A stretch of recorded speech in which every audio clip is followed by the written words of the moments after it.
Umagang kay ganda kabayan. Umagang kay ganda kabayan. So dito tayo ngayon sa ating kabayan.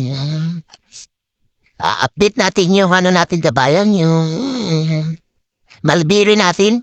Malbiri na kailan lang na yun po yung ginawa ko ng video na tinatambatan natin ng bimi ng mga rabbit, mga manok, tsaka yung litis natin yung tinampakan yung balat na saging para marami magbunga talaga kabayan. So ito kabayan, umuulan. Medyo malalaki na sila kabayan. Ito yun sa umaga dito kabayan. Kabayan, bunyo. Sarap. Napakasarap ng bunga ng mulberry kabayan. Punong-puno ng vitamina kabayan. Saka liban doon, ito kabayan na ito. Sa umaga, umiinom tayo ng sariwang dahon ng mulberry na tsaa kabayan ba? Nagawa natin tsaa. Ito lang, ganito lang karami sa umaga. Sa umaga lang umiinom para pang linis ng katawan. Yan, saka yung dagdag na rin, ano ba yun? Panghilin sa mga sakit-sakit na ng kabayan, nakakatulong sa kabayan. So, mulberry, napakasarap kabayan. Napakasarap na lasa niya. Lasang talaga siya kabayan. Yung parang ininom ka na natural na mga tsa. Ganun din lasa niya kabayan. So yung mulberry natin dito kabayan, iba-ibang variety. Meron tayong dito, meron tayong Illinois, meron tayong Australian, meron tayong native. Saka meron tayong ito kabayan. May parating tayo na ibang variety na yung Himalayan, yung mahabang bunga. Tapos yung Taiwan din na mahabang bunga.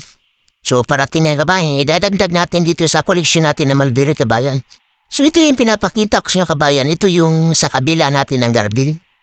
So meron din tayo yung garden dun sa bundo kabayan, yung mga tanim na malalaki na meron. Malalaking mulberry. Ito marami rin mulberry malaki sa gilid kabayan, pero yung mulberry na malaki sa gilid kabayan, mga native yan kabayan. Saka meron tayong Japan na variety. Napakasarap na kabayan, yung tsaa na mulberry kabayan. Basta, ilam ka lang ito, baga, ganito karami kayo. Isang pisis lang sa umaga, tama lang. Huwag laging tuloy-tuloy na. Sa umaga, bago ka mag-almusal, bago ka magtrabaho, ayun, ginagawa ko kabayan. Tapos, minom na para yung pawis, lalabas talaga lahat, labas yung toksin na katawan ko. Napakasarap na mulberry kabayan. Kaya, halimbawa, pag nagtuloy-tuloy yung ginagawa ko, siguro mga next year kabayan, pwede ka nang pumasyal dito sa, bubuksan ko yung vineyard ng leaves natin. Pero may nakatanim na lang na mga unting grapes, mulberry marami. O yung mga strawberry, meron din tayo kabayan. Yun yung natin planet kabayan. Yung planet siya ba, para sa sunod na taon, at pumasyal ka, meron ka ng mga kabayan. Meron ka na malilibang ka, mamikas ng bunga na mulberry. Kasarap naman. Kadalan, tsaka na mulberry. Yung mulberry kabayan, lilinisin yung katawan niya nito. Sa una, lilinisin yung katawan ng kabayan. Tsaka na mulberry. Alam naman natin sa lahat ng mga inumin na maliban sa kape, ito yung pinakamaganda kabayan, yung mulberry. O iba-ibang dahon ng tsaa. Kung anong gusto mo, pwede ka rin yung malunggay. Malunggay na, dahon na malunggay, pwede ka rin maglaga araw-araw.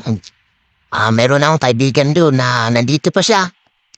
Hanggang may matanda na, uminom siya lagi ng dahon ng malunggay. Ito naman sa aking kabayan, siyempre marami tayong mulberry. Mulberry rin sa akin.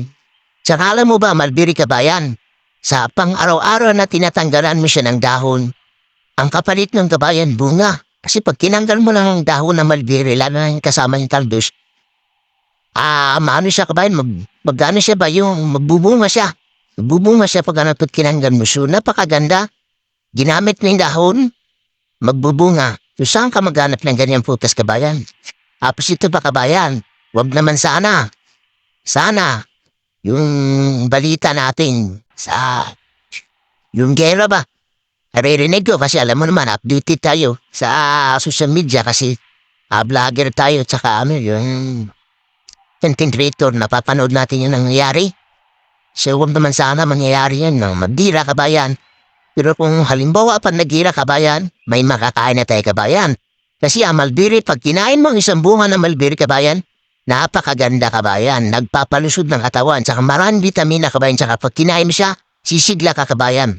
Tapos liban yung kabayan na ano siya, yung bunga lang siya ng bunga kabayan. Hindi ka guys sa ibang prutas, may mga ibang prutas na ex-Pilipinas na isang bisis lang siya magbunga. Ay paano ngayon pag nagira? Hihintayin mo pa sa isang taon magbubunga yan. Samantala ang mulberry kabayan, pag pinanggalan mo ng dahon, diligan mo, bagyan mo ng mga pataba, ang mga organic, tambakan mo lang tayo. Buong taon siya nagbubunga kabayan. Yan ang magana sa mulberry. Ay ikaw kabayan, payo ko lang sa'yo. Kung gusto mong malusog ang katawan mo, magano ka ng mulberry kabayan. Tanim ka ng mulberry, mayroon kang pag nagbumay mulberry, meron kang pwede mo gawin smooth juice. Pwede ka gumawa ng jam. At pwede kang gumawa ng tsaa. Ala kabayan, ang daming magagawa kabayan. So magtanim ka kabayan ng mulberry para ikakalusog sa ating katang kabayan. Bye-bye!